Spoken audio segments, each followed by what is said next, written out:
Peran bahasa Melayu dalam pembentukan bahasa Indonesia. Sejarah singkat bahasa Melayu dan perkembangannya di Nusantara. Bahasa Melayu memiliki akar yang kuat di wilayah Sumatera dan Semenanjung Malaya. Dikenal sebagai lingua franca sejak abad ke-7. Bahasa Melayu digunakan oleh pedagang dan pelaut di seluruh kepulauan Nusantara. Pada masa kerajaan Sriwijaya dan Malaka, bahasa Melayu menjadi bahasa administrasi dan perdagangan. Kolonialisasi oleh bangsa Eropa, khususnya oleh Belanda, turut memperluas penggunaan bahasa Melayu dengan adaptasi dan penyerapan kosakata dari bahasa-bahasa lain. Kemudian aspek bahasa Melayu yang mempengaruhi pembentukan bahasa Indonesia. Yang pertama itu adalah fonologi. Fonologi itu adalah bunyi dan sistem fonetik yang serupa. Yang kedua ada morfologi. Morfologi adalah struktur kata dan penggunaan afiks atau prefix, infiks, dan sufiks. Yang ketiga ada sintaksis. Sintaksis merupakan struktur kalimat dasar yang sama atau SPO, subjek, predikat, objek. Yang keempat ada semantik. Semantik merupakan arti kata dan ekspresi yang berakar dari bahasa Melayu. Yang kelima ada leksikon.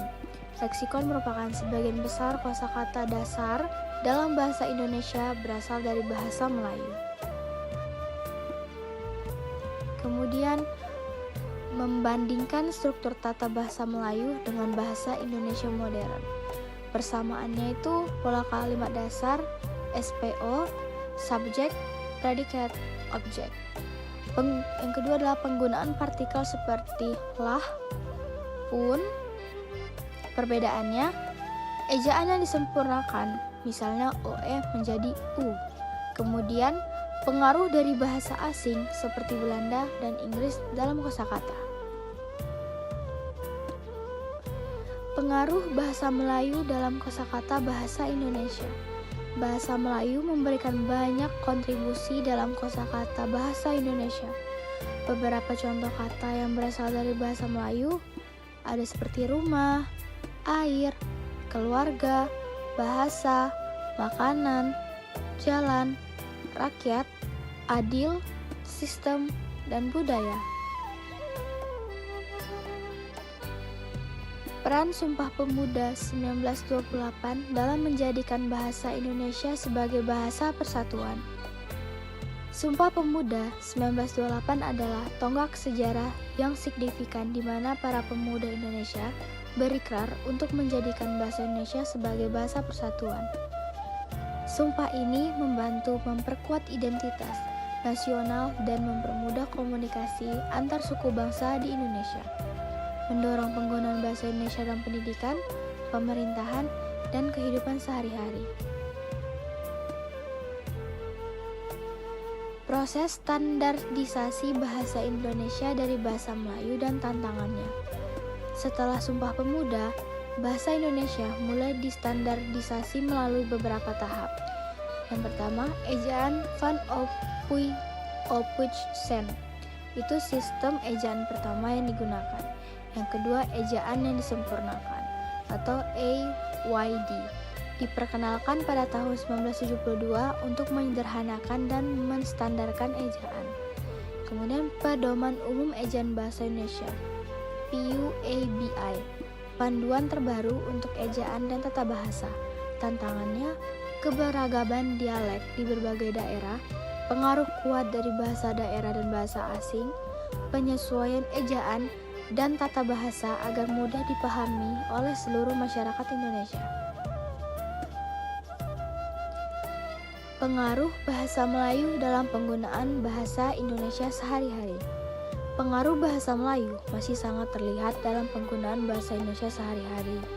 Banyak kata-kata dasar, ungkapan, dan idiom yang digunakan dalam percakapan berasal dari bahasa Melayu. Media, pendidikan, dan komunikasi formal juga banyak menggunakan kosakata dan struktur yang berakar dari bahasa Melayu. Timeline perkembangan bahasa Melayu menjadi bahasa Indonesia. Pada abad ke-7, bahasa Melayu digunakan sebagai lingua franca di Kerajaan Sriwijaya. Pada abad ke-13, bahasa Melayu menjadi bahasa resmi Kesultanan Malaka. Pada abad ke-17, penyebaran melalui perdagangan dan kolonialisasi Eropa, khususnya Belanda.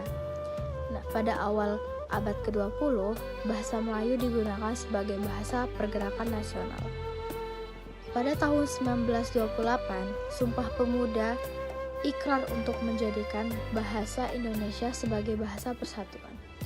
Pada tahun 1945 hingga 1950, Proklamasi Kemerdekaan Indonesia, bahasa Indonesia diresmikan sebagai bahasa nasional. Pada tahun 1980-an, pembaharuan kurikulum pendidikan dengan bahasa Indonesia sebagai bahasa pengantar utama. Tahun 2000-an hingga kini, adaptasi teknologi dan digital, pengayaan kosakata, serta penguatan kebijakan bahasa. Daftar kata dalam bahasa Melayu dan padanan dalam bahasa Indonesia modern. Dalam bahasa Melayu, keluarga. Dalam bahasa Indonesia, tetap keluarga. Kemudian makan, rumah, air, jalan, adil, sistem, budaya, bahasa, dan juga rakyat.